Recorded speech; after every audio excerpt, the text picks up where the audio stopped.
Hoje eu estou gravando o primeiro vídeo do meu canal, que se chama Enoque O Cardoso.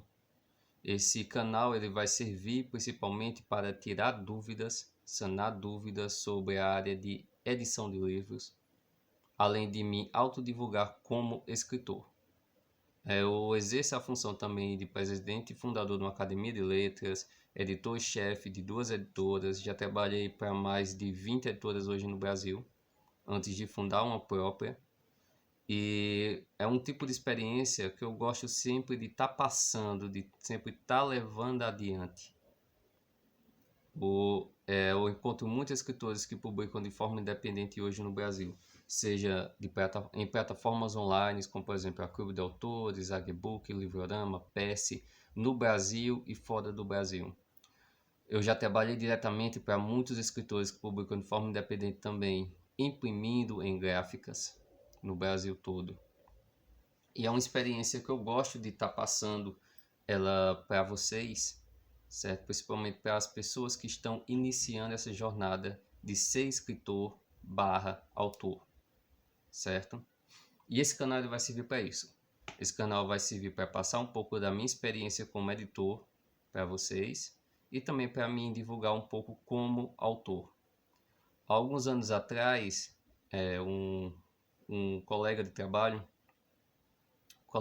que não trabalha diretamente comigo, mas sim um prestador de serviço que a gente utilizava, ele me falando sobre: Enoque, por que você não faz um canal no YouTube para passar um pouco do que a gente faz, a gente profissional do livro, certo? É uma coisa que ajuda, que é interessante, principalmente para quem está começando.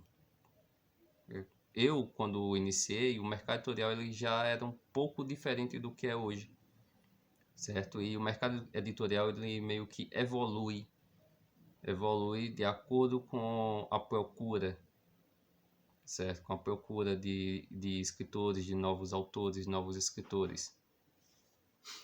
A ideia desse canal é justamente isso, certo? Tentar dar uma explanada aqui desde o início da editoração do livro, passo a passo de como ter ideia de como se escrever uma boneca, se escrever um ensaio, certo?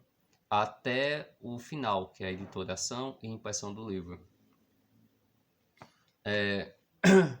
Eu, como autor, eu já tenho publicado uns 13 títulos diferentes, certo? Lembrando que título, para alguns que ainda têm dúvida, é o livro, certo?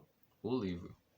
É título é o livro, ou seja, eu tenho um título diferente desse outro título, ou seja, eu tenho um livro diferente desse outro livro, no caso eu tenho 13 títulos diferentes publicados. Eu, quando iniciei a escrita, eu creio que iniciei como muitos autores que estão hoje no Brasil, com poesia.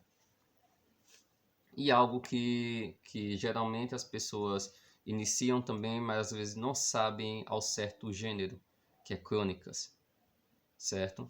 Isso porque no Brasil, e eu vou dizer não só no Brasil, mas a maioria das pessoas elas começam a escrever, certo? Pensando sempre em fazer relatos do dia, às vezes de uma forma poética, às vezes de uma forma meio que neutra de gênero, ou seja, não iniciando o texto pelo início, por onde se deve iniciar, mas sim pelo meio, pelo corpo.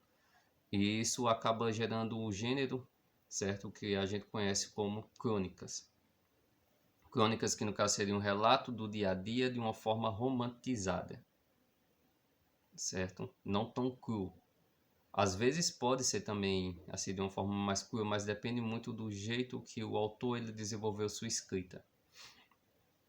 Por exemplo, no meu caso, eu escrevia muitas crônicas que acabaram se tornando poesias, algumas poesias viraram crônicas e vice-versa, certo? Até eu gosto de intitular essas crônicas como crônicas poéticas.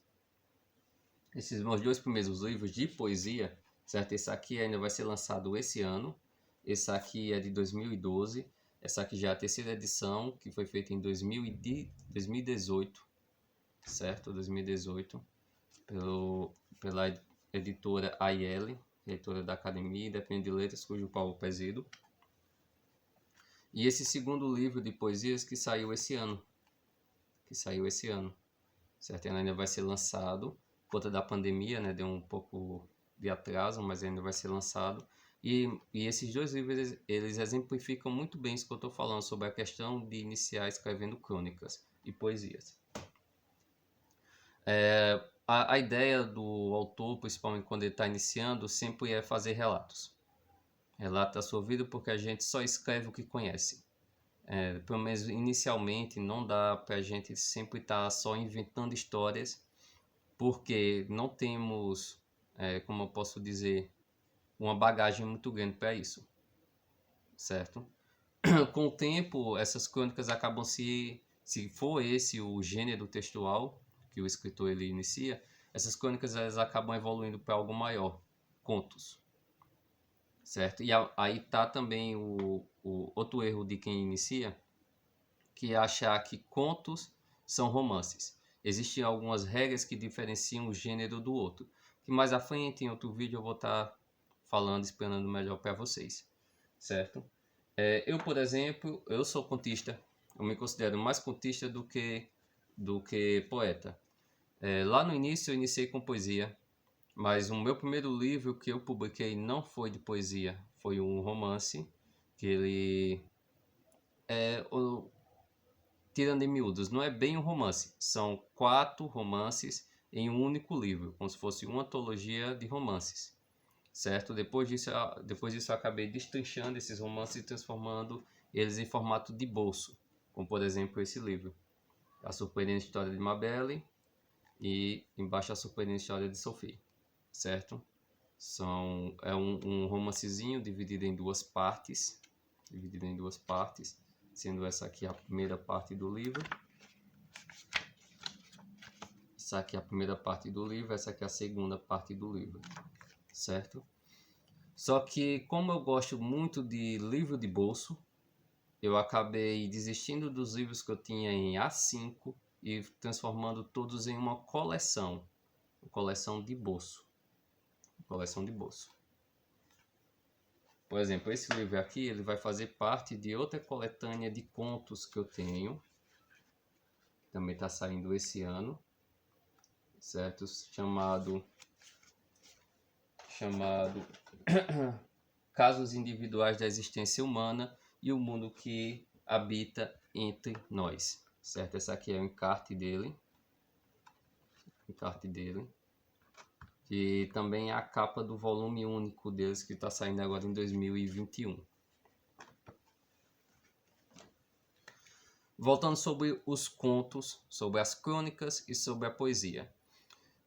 O autor brasileiro ele vai ter essa evolução, certo? Essa escala. Se caso ele não tenha se decidido em um único gênero e seja, na maioria das vezes, um leitor assíduo, ele não vai estar escolhendo um gênero, ele vai estar variando entre gêneros. Foi justamente o que eu fiz.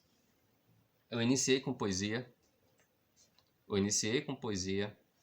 ao mesmo tempo eu estava escrevendo um romance, publiquei romance e um livro de poesia ao mesmo tempo. Depois eu continuei com contos, voltando para as crônicas, e hoje eu me considero mais contista do que romancista, do que poeta, certo? E do que cronista. Ou seja, depois de mais ou menos uns 10 anos, eu defini meu gênero literário, que realmente são os contos. E entre eles eu meio que me destaco mais no terror cósmico, horror cósmico, como alguns conhecem, que é aquele que é baseado no Lovecraft, certo? Baseados no Stephen King, apesar que eu não sou um dos fãs de Stephen King, certo? Eu acho que ele acaba prolongando muito as histórias dele, que tem uma resolução pequena. Não estou criticando as histórias dele, só estou dizendo que pessoalmente eu não sou fã, certo? Enquanto o Lovecraft, não. Ele, em poucas linhas, ele desenvolve um conto ou um romance, né? Vamos mais situar em contos, que a maioria das obras dele são contos. Ele desenvolve contos que são fechados, completos. São complexos e ao mesmo tempo são completos, certo? Não há um ciclo. Cada conto é individual. Para mim, essa é a ideia do conto, que ele seja individual, apesar de fazer parte de um universo, certo? E ele fecha uma história maior em um universo. Stephen King, no caso, ele não é contista, ele é um romancista, e ele faz micro histórias com muita interlocução humana para que no futuro elas interajam entre si numa obra maior. Por exemplo, o Iluminado, Stephen King, Carrie a Estranha, certo? Que por mais que não pareça, eles fazem parte do mesmo universo, sendo a Carrie uma das Iluminadas, It a Coisa, certo? Eu vou citar logo esses três que já viraram filmes, já são mais famosos e a maioria conhece mais sobre eles, certo? Mas existem outros e outros e outros, por exemplo, Dança da Morte e tal. Em resumo, eu gosto mais de contos por isso. A ideia de iniciar e fechar uma história é mais interessante para mim do que ter uma história colaborativa ou que tenha muito enredo pessoal, com interlocução, com muita interferência de outros personagens. O desenvolvimento nesse caso são maiores, para ter uma afinidade melhor com os personagens, mas acaba prolongando a história que deixa algumas pontas soltas, certo? Que tem que ser resolvido em outro livro, que às vezes não faz parte do mesmo universo, mas vai ter respostas e que acaba complicando um pouco o leitor. Para aquele leitor que é leitor, sempre vai estar procurando mais, né, quando gosta de uma história. Agora sobre o canal, voltando para o canal, né? Eu não defini ainda os dias que a gente vai estar gravando o vídeo, certo? Os dias, no momento eu estou gravando hoje no domingo à noite, certo? Mas essa proposta vai variar muito. Na maioria das vezes eu vou estar respondendo algumas perguntas e dúvidas das pessoas com quem eu trabalho, certo? Das pessoas com quem eu trabalho. E falando um pouco de mim. No caso, aquela coletânea que eu iniciei falando, casos individuais, esse é uma coletânea que eu estou lançando esse ano. Ou seja, volta e meia eu vou estar falando sobre esses livros, vou estar fazendo um vídeo específico para cada livro em um desse, certo? Para cada conto desse, eu vou estar fazendo um vídeo específico, ao mesmo tempo que eu vou estar fazendo um vídeo específico dos meus livros de poesia,